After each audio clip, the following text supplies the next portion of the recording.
Terpaksa menikahi pria angkuh.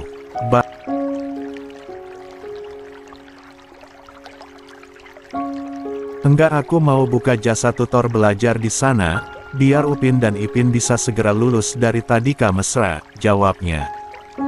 Anjir. Bisa banget tuh, bisnis yang sangat potensial, respon Saka menanggapi candaan Sarah. Sekalian aja kita buka biro jodoh di sana, Opa kita jodohin sama Tok Dalang, terus Kak Ros kita jodohin sama Bang Is, lanjutnya, disambut tawa pecah dari Sarah. Mereka saat ini telah tiba di SMA Liberty. Saka segera memarkirkan motornya di tempat biasa. Sudah ada Revan, Irgi dan Robert di sana, hanya saja Robert terlihat berbeda dari biasanya, ia tidak banyak bicara pagi ini. Tentu saja dia masih terpukul oleh insiden tragis yang menimpa sepupunya itu. Sarah yang turun dari boncengan Saka segera melangkah menghampiri Cindy. Mereka berdua tampak celingukan menunggu kedatangan Fai. Duo Fai mana sih? Tumben jam segini belum datang, kata Sarah memantau jam di HP-nya dan sesekali menengok ke arah pintu gerbang. Fai nggak masuk hari ini, sahut Robert. Loh, kenapa? Kok dia nggak bilang ke gue kalau hari ini dia nggak masuk? Tanya Sarah. Dia sakit, tanya Cindy. Iya, jawab Robert singkat. Ia tidak mungkin mengumbar aib sepupunya yang menjadi korban pemerkosaan semalam itu. Ya Fai nggak masuk, entar gue duduk sendiri deh, keluh Sarah. Ya udah ayo Sin, kita ke kelas, ujar Sarah menggandeng sahabatnya ini untuk ia ajak ke kelas. Yai sakit apa ya? Semalam dia chat sama gue, katanya dia masih nungguin Robert buat jemput dia pulang les, ujar Cindy. Iya semalam gue juga lihat dia masih bikin status pingin makan coklat gitu, respon Sarah. Kayak aneh ya denger berita Fai sakit. Habisnya dia si energik begitu tahu-tahu sakit kayak. Langsung kasihan gitu ya, timpal Cindy. Mereka berdua terus ngobrol tentang tidak masuknya Fai ke sekolah pagi ini di sepanjang koridor menuju kelasnya, tanpa mereka sadari, Dirga yang berjalan di belakangnya mendengarkan semua obrolannya. Yai nggak masuk, batin Dirga. Langkahnya terhenti di tepi koridor. Ia terduduk di pagar koridor tersebut sambil memandangi kedua telapak tangannya yang begitu jahat terhadap Fai semalam. Di bagian lengan dan punggung tangannya juga terdapat luka cakaran-cakaran dari usaha Fai untuk menyelamatkan diri darinya semalam. Apakah dia baik-baik saja?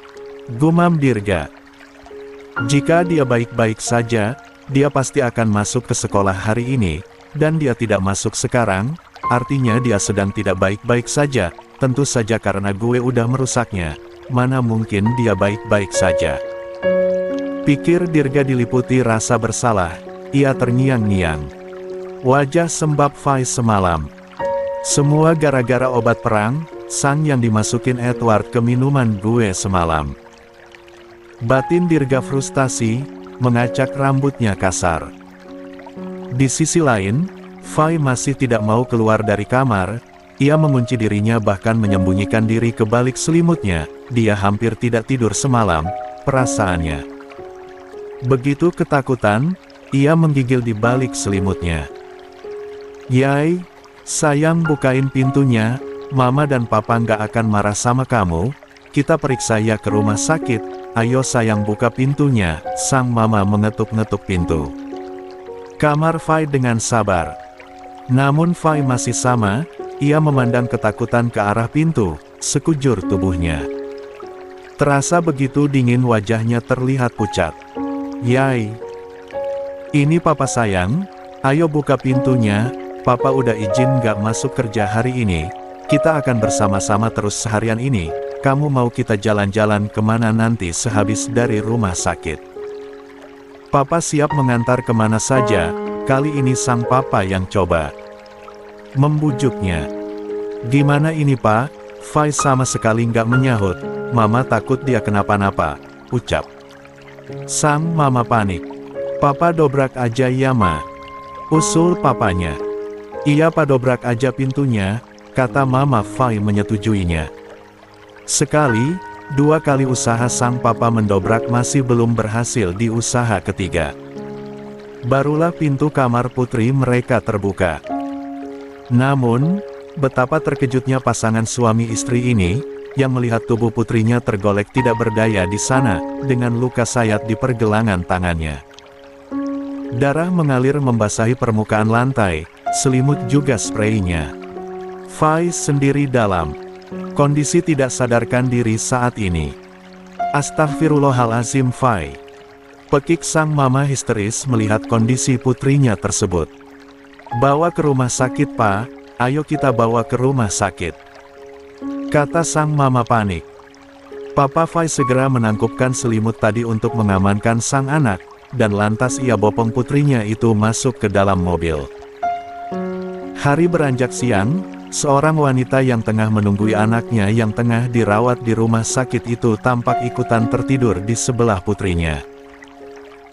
Fai dirawat di rumah sakit umum biasa dan karena beberapa bangsal telah penuh, gadis itu belum mendapatkan kamarnya, dia masih berada di atas berangkar darurat di dalam UGD. Perlahan Fai membuka matanya, ia melihat beberapa staf medis berseliweran menangani pasien di sekelilingnya.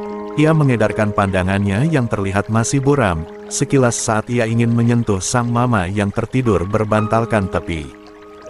Berankarnya, Fai melihat perban melingkar di pergelangan tangannya.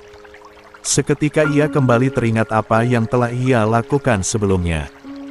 Malam terburuk dalam hidupnya itu hampir membuatnya putus asa dan mengakhiri hidupnya, namun mungkin Allah masih sayang padanya, hingga tidak mengizinkan dirinya celaka. Fai masih mengamati perban dan infus yang terpasang di tangannya, ketika sang mama membuka matanya. Yai, sayang sudah bangun, tanya sang mama antusias. Ma, ayo kita pulang, ucap Fai lirih. Iya, nanti kita pulang ya sayang, kita tunggu dulu dokternya ya, bujuk mamanya dengan sabar. Tampak kelopak kata wanita itu juga membengkak mungkin juga selama Fai tidur tadi wanita ini juga menangis di sisinya. Maafin Fai ma, ucapnya. Tidak, kamu tidak salah sayang, yang salah mama, kamu sudah full day school hampir seharian, pulangnya udah sore, habis itu mama masih menjejalkan jadwal-jadwal les buat kamu sampai larut malam, seharusnya mama tidak egois seperti itu, kata mama. Menyesal. Seandainya kamu tidak pulang larut malam karena ada les ini itu, pasti kejadian seperti kemarin tidak akan pernah menimpa kamu, maafin mama sayang, lanjutnya. Fai yang salah, Fai tidak bisa jaga diri dengan baik, tukas gadis itu. Maaf kalau mama bertanya, apakah yang melakukan ini pada Fai, adalah orang yang Fai kenal. Tanyanya dengan hati-hati. Fai mengangguk pelan. Dia pacarnya Fai. Tanyanya lagi. Fai menggeleng. Fai tidak punya pacar. Apakah dia salah satu temannya Robert? Tanya mama kemudian. Lagi-lagi gadis itu menggeleng. Fai mau mama dan papa menemui lelaki itu. Fai menggeleng. Apakah Fai bisa hamil ma? Tanya gadis itu lirih. Sang mama mengusap puncak kepala anaknya dengan lembut. Jangan pikirkan yang lain, yang penting kamu segera sembuh hari ini sayang, hibur sang mama. Tapi ma, iya nanti, kalau Fai sudah bisa bangun, sudah kuat berjalan, mama temani kamu. Mengambil tes ya, tutur mamanya. Iya ma, jawab Fai nurut. Hari ini pada saat jam istirahat, Sarah yang sedang makan dari kotak bekal makan. Siangnya sendirian di dalam kelas itu, dihampiri oleh Dirga. Dirga, ngapain lo kesini? Tanya Sarah mengurungkan niatnya untuk menyuapkan nasi ke mulutnya, begitu melihat lelaki itu menghampirinya. Gue boleh minta nomor HP-nya Fai nggak? Tanya lelaki itu. Buat apa lo minta nomor HP-nya bestie gue? Gue ada perlu sama dia, ini penting banget. Please, kata Dirga memohon. Saka mendapatkan informasi jika Dirga menghampiri Sarah di dalam kelas segera menyusul kembali ke kelas dan membatalkan niatnya ke kantin. Gue nggak sembarangan ngasih nomor sahabat gue ke orang lain, sorry gue nggak bisa ngasih ke lo, kalau lo nggak punya alasan yang jelas, ucap Sarah kembali. Menikmati makan siangnya. Please Ra, pinta Dirga lagi. Begitu Saka tiba di kelas memang benar, terlihat Dirga ngobrol bersama Sarah, dan terlihat gadis itu tidak nyaman dengan kehadirannya. Saka berjalan santai dan duduk di kursi Fai, kursi yang sebangku dengan Sarah. Dan tanpa permisi segera melahap makanan yang sudah Sarah sendok dan bersiap untuk ia makan itu. Astaga, Saka, kaget aku tuh, tahu-tahu kamu muncul, dan langsung malakin makan. Siangku, kata Sarah terkejut sambil menatap lelaki yang ada di sampingnya. Enak, bikin sendiri apa dibikinin mama bekalnya. Komentar Saka sambil sibuk mengunyah nasi goreng itu. Serius enak. Ini aku masak sendiri loh, ucap Sarah dengan mata berbinar. Iya, enak sekali lagi dong. Pinta Saka membuka mulutnya meminta disuapi Sarah. Dengan senang hati Sarah berbagi bekalnya bersama sang suami. Di saat yang sama Dirga hanya dikacangin oleh mereka, Saka terus-menerus melakukan sikap defensifnya pada Sarah, seolah menunjukkan pada Dirga jika gadis itu adalah miliknya. Besok bawa bekal apa lagi? Tanya Saka. Emang kamu mau makan bareng aku lagi? Tanya Sarah tersenyum senang. Ya maulah. Sini gantian aku yang pegang sendoknya, kamu yang aku suapin, kata. Saka mengambil alih alat makan tersebut. Li jangan malu dilihat yang lain, bisik Sarah. Kenapa malu sih? Cuma makan doang kita nggak ngapa-ngapain, udah sini buka mulutnya, paksa Saka. Sarah mengangkat telapak tangannya menutupi sebagian wajahnya, dia merasa malu diperlakukan seperti ini oleh Saka. Tapi ia memakan juga apa yang disuapkan oleh lelaki itu. Dirga yang merasa jadi obat nyamuk di antara mereka segera pamit pergi dari sana. Ya udah Ra, gue cabut dulu, ucapnya berlalu. Dadah. Sahut Saka, melambaikan tangan kesal ke arah Dirga, sedangkan Sarah tidak menyahut karena mulutnya penuh nasi goreng. Dia tadi ngapain kesini? Tanya Saka tegas. Dirga minta nomor HP-nya Fai, jawabnya. Buat apa? Nggak tahu, mungkin dia suka sama Fai. Sarah juga bertanya-tanya. Kamu kasih nomornya Fai, tuh anak. Enggak lah, gue juga butuh izin dia dulu, jawabnya. Saka yang terlihat badmut melemparkan sendok tadi ke kotak makan Sarah, dia memanyunkan bibirnya. Ada apa? Tanya Sarah. Untung tadi ada yang ngasih tahu kalau Dirga nyamperin kamu, kalau nggak kalian pasti akan berduaan aja dong, gerutunya. Tapi kan akunya tahu diri udah jadi istri orang, kata gadis tersebut. Nggak mungkin macem-macem sama dia, kata Sarah tertawa kecil, yang melihat Saka cemburu itu. Pokoknya jangan gitu lagi. Nggak suka, tandasnya. Iya, masa ada orang nanya nggak aku gubris juga. Sarah masih tertawa kecil. Boleh. Kecuali Dirga. Kenapa ada pengecualian coba? Goda Sarah.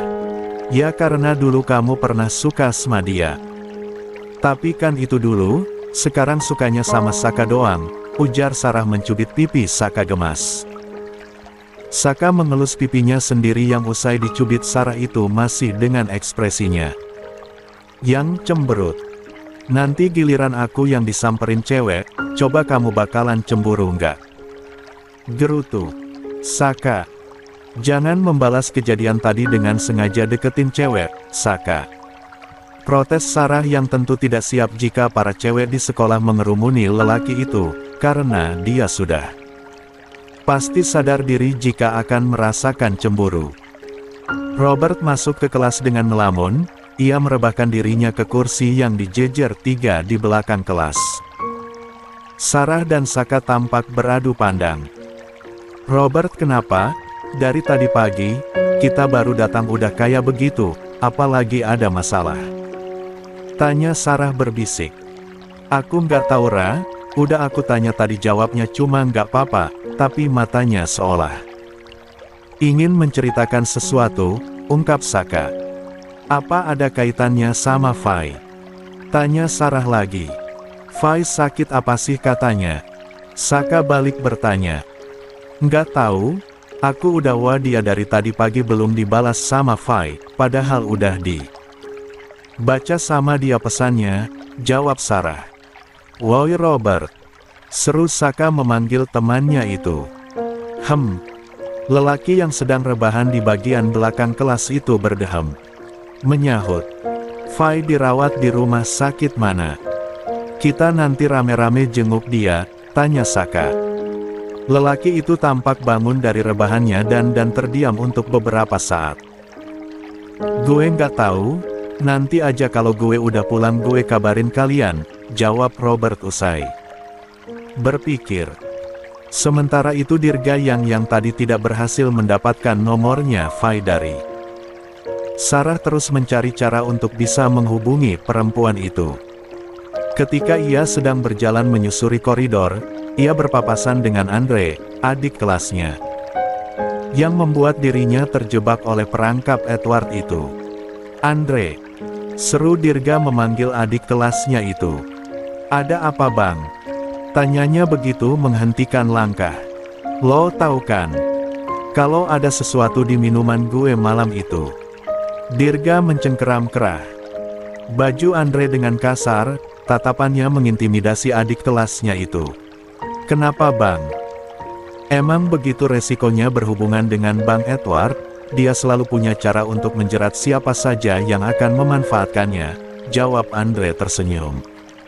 "Remeh. Lo sengaja kan bawa gue ke si Edward?" tegasnya dengan semakin mempererat cengkeraman lehernya. "Jangan sebegitu emosinya bang, udah santai saja, kalau cewek itu hamil, minta obat." "Penggu, gur kandungan ke Bang Edward lagi," ucap Andre santai. Seketika pukulan mendarat ke wajah Andre secara bertubi-tubi. "Lo tahu siapa cewek itu, hah?" bentak Dirga. "Nggak penting buat gue tahu bang, gue nggak ada hubungannya dengan itu semua. Sekali lagi Bang Dirga mukul gue, jangan harap mulut gue ini bakalan diam saja. Mulut gue ini bakalan ngadu ke Bang Saka kalau lo yang udah minta Syera buat gangguin dia," ancam Andre sambil mengusap darah yang keluar dari sudut bibirnya. "Bangsat lo!" maki Andre ingin melayangkan sekali lagi pukulannya ke Andre, namun beberapa murid yang ada di sana segera memisahkan keduanya. Dirga dengan perasaan kacaunya, segera berlalu dari sana. Tiba-tiba sebuah ide terlintas di benaknya. Dia adalah mantan ketua OSIS, dia tahu komputer di ruang OSIS terhubungan dengan database milik sekolah, dan dia juga tahu password untuk mengaksesnya. Mungkin jika dia masuk ke data pribadi milik siswa bisa menemukan data nya Fai, termasuk alamat rumah dan juga nomor HP-nya. Lelaki itu segera berlari menuju ruang OSIS. Ia meminta izin pada sang ketua OSIS baru untuk menggunakan komputer di ruangan itu sebentar saja, dengan dalih mengirimkan tugas sekolah miliknya yang masih tertinggal di salah drive di PC itu. Tanpa menaruh curiga sang ketua OSIS baru mempersilakan Dirga untuk memakainya. Dengan cepat Dirga memanfaatkan kesempatan ini, ia login ke user miliknya yang belum dihapus oleh pengurus OSIS yang baru, lantas menuju drive C tempat database itu berada. Lah segera membuka data kelas 12 IPA 3 kelas di mana Fai berada. Matanya segera tertuju pada abjad V, Ada dua nama di sana yang menggunakan abjad tersebut, salah satunya adalah Fai. Dengan cepat ia menyalin data milik perempuan itu dan mengirimkannya ke email pribadi miliknya untuk selanjutnya ia akses melalui HP-nya. Tepat sebelum bel berbunyi, Dirga telah mendapatkan nomornya Fai. Lelaki itu tanpa logout dari akunnya dan menghapus user miliknya dari PC tersebut, lantas keluar dari ruang OSIS.